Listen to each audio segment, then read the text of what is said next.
अस्सलाम वालेकुम जी। ये देखें, ये है रावल डैम। माशाल्लाह माशाल्लाह।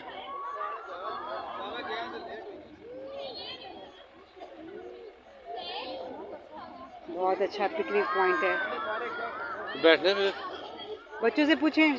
बच्चा तो आगे हुआ और उसने पहुंच तो दिया। अहमद, ध्यान से मेरा बेटा।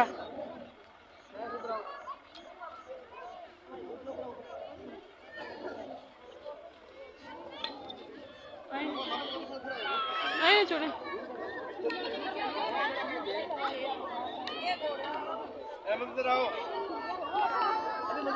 चलिए नाज़रीन, हम भी इंजॉय करते हैं।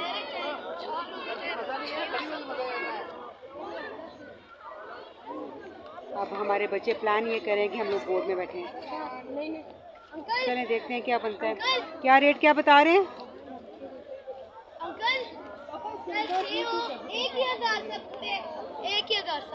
चलो बैठ जाते हैं ना, बैठ जाते हैं, दे देती हूँ मैं। हम दे लेते हैं। के पास 500 नहीं। कौन सा वाले पे बैठना है?